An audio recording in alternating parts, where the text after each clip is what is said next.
मुंबईच्या पाणी पुरवठ्यासाठी महत्त्वाच्या 5 धरणांमध्ये 17 ऑगस्टपर्यंतचाच निभावणी साठा आहे। मुंबईला पाणी पुरवठा करणाऱ्या भातसा, तानसा, अप्पर वैतरणा, मध्य वैतरणा आणि मोडक सागर या 5 प्रमुख धरणांमधील जलसाठा घटलाय। समाधानकारक पाऊस न झाल्यामुळे या धरणांमध्ये केवळ 17 ऑगस्टपर्यंत पुरेल इतकाच निभावणी साठा शिल्लक आहे।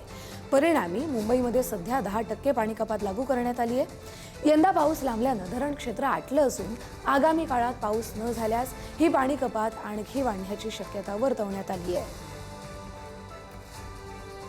ला पाणी पुरवठा करणाऱ्या शहापूर तालुक्यातील प्रमुख 4 धरणांपैकी आपण उभे आहोत ते तानसा धरणाच्या बॅकवॉटर क्षेत्रामध्ये। आपण बघू शकतो माझ्या मागे तानसा धरणाचा हा बॅकवॉटर आहे, ज्याच्यात पाणी साठा हा खूप मोठ्या प्रमाणात आणि झपाट्याने कमी झालेला आहे। या दिवसांमध्ये या पाणी क्षेत्रामध्ये मोठ्या प्रमाणात पाणी साठलेलं असतं, परंतु अतिरिक्त बाष्पीभवन आणि उशिरा आलेल्या पावसामुळे या धरणाच्या निभावणी जो साठा असतो, ज्यातनं पाणी पुरवठा इमर्जन्सीसाठी केला जातो, त्या निभावणी साठ्यातनं पाणी पुरवठा सुरू झालेला आहे। आणि हा पाणी पुरवठा सुरू असताना मुंबईला 10% पाणी कपात सध्या सुरू आहे। उशिरा येणाऱ्या पावसामुळे या धरण क्षेत्रामध्ये केवळ 0.55% पाणीसाठा शिल्लक आहे।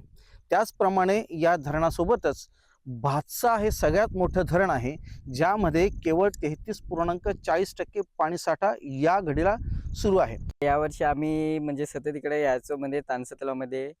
तसंच आम्ही शेजारच्या गावापासून आलोय, म्हणजे आमचं मोजवरे गाव आहे।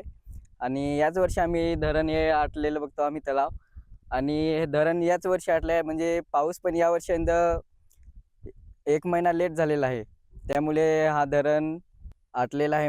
हा हे सगळे भरेलच आहे, आणि हे म्हणजे याच वर्षी एवढं आटलेलं आहे। आणि ते झाड दिसतात ना, तिकडे लगे ते धरण भरलेलं असायचं। आता पाऊस नसल्यामुळे आटलंय। पाऊस नसल्यामुळे आटलंय हे।